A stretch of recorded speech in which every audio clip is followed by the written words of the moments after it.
visittemples.com அப்படிங்கிறது கோயில்களை பற்றிய ஒரு வலைதளம். இதில் இந்த வலைதளத்தில் வந்து நம்ம எந்த கோயில், சின்ன கோயில் பெரிய கோயில் எதை பற்றியும் நம்ம வந்து ஒரு பதிவு போட்டோம் அப்படின்னா அந்த பதிவு வந்து ஒரு வாரத்துக்கு உள்ளாவே கூகுளில் வந்து முதல் பக்கத்தில் பார்க்க முடியும். இன்றைக்கி நம்ம visittemples.com வலைதளம் மூலிமா கிருஷ்ணகிரி மாவட்டத்தில் காவேரிப்பட்டினம் அந்த ஊரில் வந்து இருக்கிற அருள்மிகு சக்தி விநாயகர் திருக்கோயிலை பற்றி தெரிஞ்சுக்க போகிறோம்.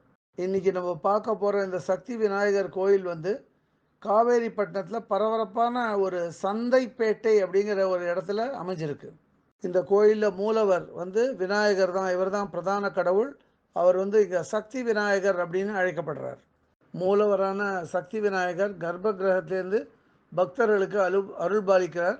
இவர் வந்து இவரோட விக்கிரகம் கருப்பு வர்ணத்தில் இருக்குது. பார்க்க ரொம்ப பளபளன்னு கண்ணை கவரும் வண்ணம் உள்ளது.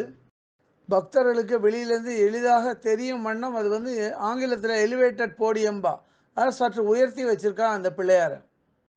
மூலவரான சக்தி விநாயகர் குடிகொண்டிருக்கும் அதே கர்ப்ப கிரகத்தில் ஒரு பக்கத்தில் வந்து உற்சவ மூர்த்தியான பிள்ளையாரும் காணப்படுறார். இந்த சக்தி விநாயகர் கோயிலில் சுற்றுச்சுவரில் எல்லாம் வந்து சாம்பல் வர்ணத்தில் பூச்சி கொடுத்துருக்கா.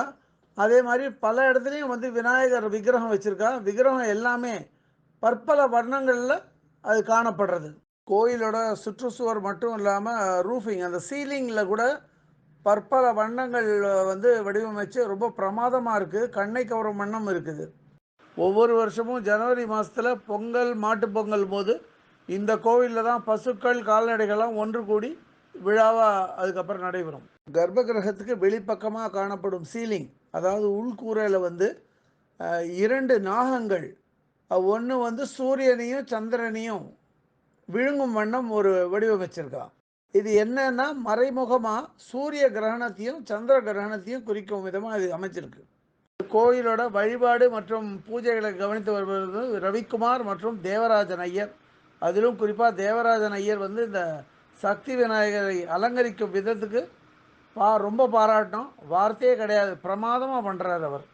இவர் இந்த கோயிலை பற்றி விளக்கங்கள் கொடுக்கறதும் ரொம்ப பாராட்டும் வண்ணம் உள்ளது. இதுவரை இந்த காணொலியை கண்டும் கேட்டும் மகிழ்ந்த பக்தர்களுக்கு visittemples.com சார்பாக ராகவாச்சாரியின் நன்றிகள்.